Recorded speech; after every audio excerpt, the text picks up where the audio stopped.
Métro, boulot, gynéco. Le micro des gynécos, les podcasts de la GOF. Bonjour à tous. Aujourd'hui, nous rencontrons le professeur Cosson, chef de pôle adjoint en responsabilité de la clinique de gynécologie au CHRU de Lille. Il est chirurgien gynécologue spécialisé dans les dysfonctionnements du plancher pelvien, les prolapsus génitaux et rectaux, ainsi que dans l'incontinence. Bonjour Monsieur Cosson et merci beaucoup d'avoir accepté de participer au podcast de la GOF. Aujourd'hui, on voulait parler des fistules obstétricales. Les fistules obstétricales sont des lésions graves et dangereuses, susceptibles de survenir pendant un accouchement, suite à un accouchement. En fait, ce sont des communications entre le vagin et la vessie, ou le vagin et le rectum, liées aux traumatismes obstétricaux, aux compressions prolongées, et elles peuvent provoquer des fuites d'urine ou de matière fécale dans le vagin. On estime à environ 2 à 3,5 millions le nombre de femmes souffrant de fistules urogénitales dans les pays en voie de développement, avec 50 000 à 100 000 nouveaux cas chaque année. Professeur Cosson, qu'en est-il de la fréquence en France et pouvez-vous nous expliquer comment diagnostiquer cette complication ? Alors, c'est un vrai sujet qui est très important et qui est très sensible pour nos patientes, des patientes jeunes qui se retrouvent avec des pertes d'urine ou de sel par le vagin. Vous imaginez bien la catastrophe totalement inattendue que ça représente pour nos patientes. Et je crois qu'il faut distinguer les fistules qui sont les fistules vésico-vaginales, qui sont plus des fistules qu'on observe le plus souvent dans les pays en voie de développement. En France, les fistules vésico-vaginales, elles sont surtout d'origine post-chirurgicale, après hystérectomie, pour indication bénigne ou cancer. Et donc, ce qu'on voit en France en fistules post-obstétricales, c'est surtout des fistules recto-vaginales. Et les fistules recto-vaginales, elles surviennent à l'occasion d'une plaie rectale qui est passée inaperçue ou alors qui a été vue, réparée, mais qui malheureusement donne un problème de cicatrisation secondaire. On dit que c'est de l'ordre de 0,1 à 0,2% quand même, donc ce n'est pas quelque chose d'exceptionnel, mais heureusement, ça veut dire que ça reste quand même très rare. Et du coup, concernant le diagnostic, c'est vraiment l'examen clinique minutieux sur une femme qui rapporterait ses symptômes si on ne s'en est pas rendu compte pendant l'accouchement ? Alors, pour les fuites urinaires, c'est vraiment des fuites urinaires qui surviennent tout le temps.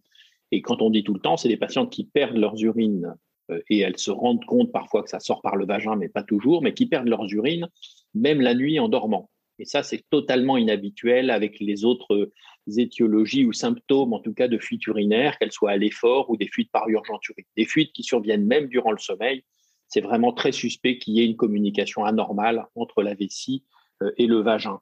Pour les fistules recto-vaginales, bien sûr, c'est des patientes qui vont signaler qu'elles ont l'impression de perdre des gaz ou d'avoir des selles qui sortent par le vagin. C'est des symptômes qu'elles décrivent parfois juste après l'accouchement et c'est l'examen clinique évidemment qui est pour les fistules recto-vaginales l'élément le plus important.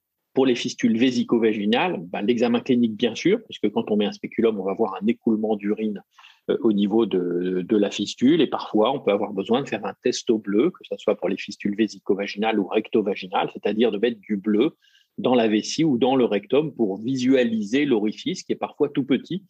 Il faut dire qu'il n'y a pas toujours, et heureusement, des fistules très grosses. Elles sont parfois de la taille d'une tête d'épingle et ça suffit à donner des symptômes très gênants pour les patientes, mais ça complique un peu leur diagnostic. D'accord, merci, c'était très clair.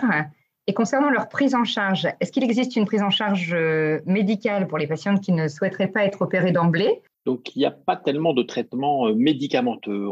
On essaye parfois sur des toutes petites fistules des traitements qui sont moins chirurgicaux, du style colle chirurgical ou mise en place d'un tout petit dispositif qui ressemble à un petit clou, à une petite punaise qu'on peut mettre vraiment dans la petite fistule, qui à ce moment-là nécessite un geste qui est moins invasif. Mais c'est quand même un geste qui est pour les patientes. Donc, il n'y a pas de traitement vraiment médical de ces fistules.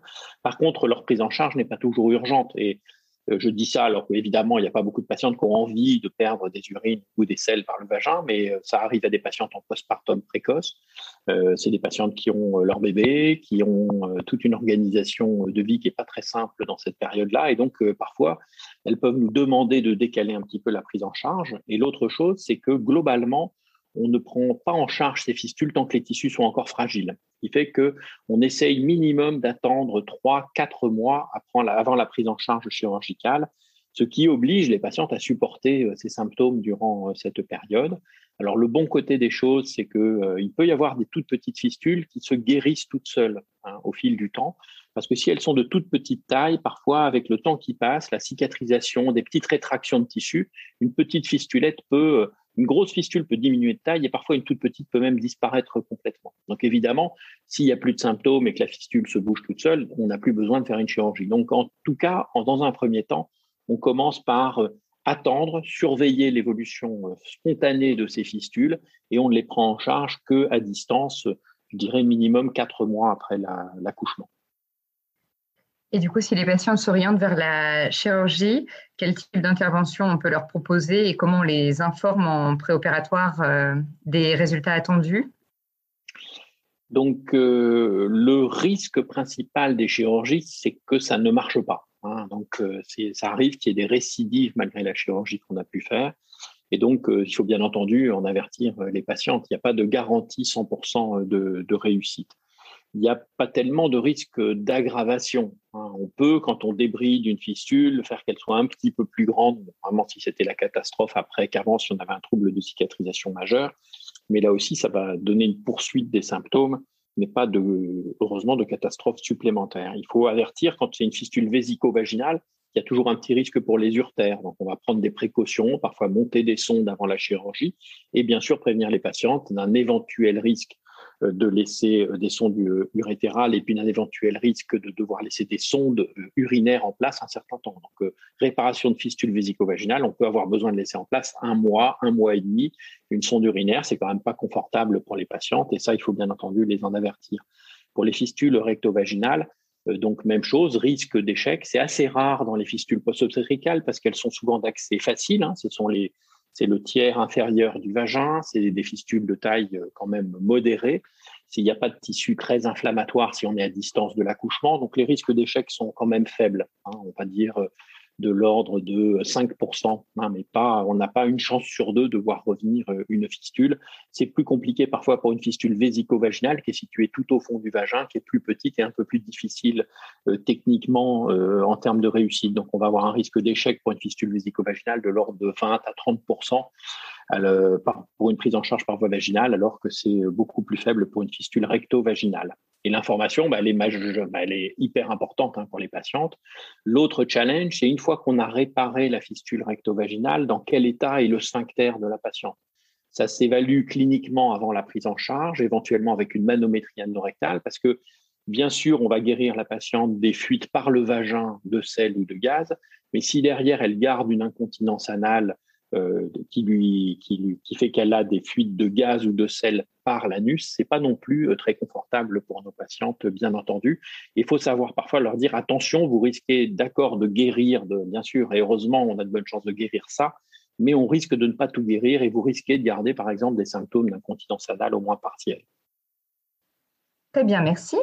Et pour les jeunes gynécologues qui nous écoutent aujourd'hui, est-ce que vous avez des conseils de support de formation, des articles, des livres ou des lieux, des moyens de trouver des stages?